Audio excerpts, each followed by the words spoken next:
At just 29 years old, Farrah Gray already has 23 years of solid business experience under his belt.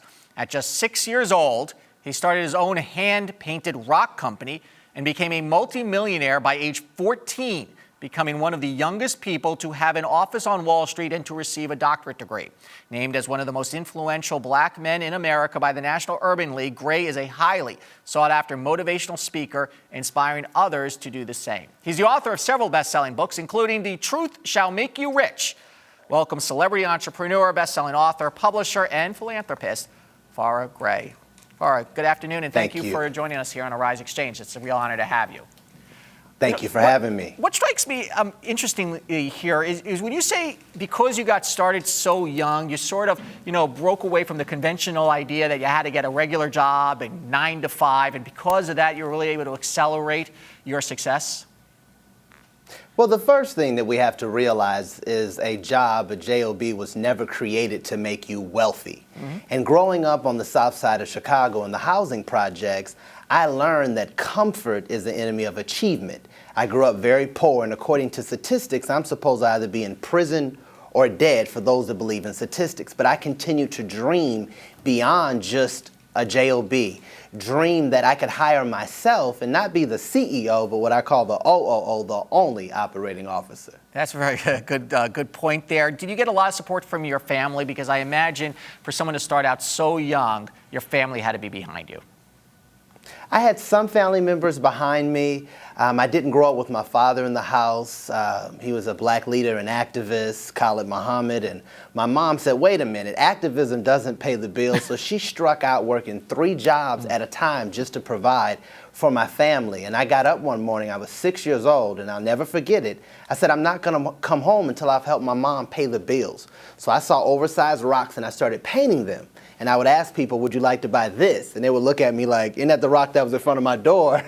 I was like, yeah, but see, it's different now. It could be used as bookends, paperweights, and door stoppers. So I learned in entrepreneurship, it's about reimagining. And you do have family members that will tell you, and people in society tell you that you can't be successful. And I had a few cousins and few uncles and aunts that said, are you crazy? But it's all about believing in yourself when it doesn't make sense. That's the key of entrepreneurship, though. You're always going to have people who say you can't do this, right? It's the people who overcome that. And Absolutely. That's why I like the title of your book, The Truth Shall Make You Rich. Some people are so negative that they have to say no 7 times before they can say yes once. Or as I like to say, some people are so negative they can walk into a dark room and develop. So you have to get beyond the no's, because you can hear 1,000 no's. Let me give you a little bit of religion.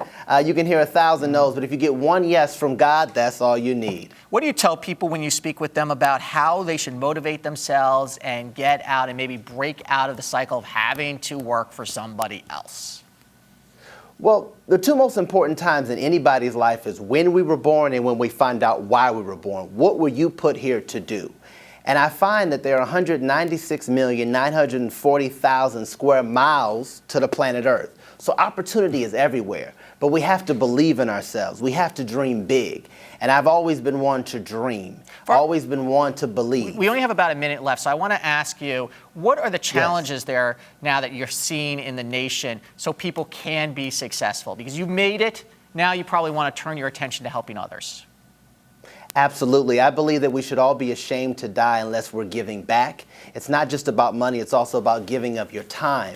So as we continue to love this 2014, we have to love ourselves and embrace our God-given talents. And that's what I've done. And use those talents also to give back. So I always say, ask yourself 3 questions. First question, what comes easy to me but harder to other people? Second question, what would I do and do it for free? Third question is, how can I give back and how can I be of service? Farrah Gray, and once you're able to answer those 3 questions, you're good. It's terrific. An honor to have you on the program. I hope you come back.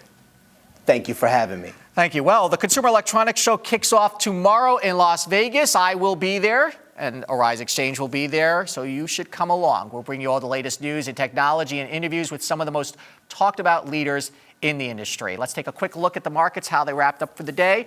I'm Andrew Schmertz. Thanks for watching. Talk to you tomorrow.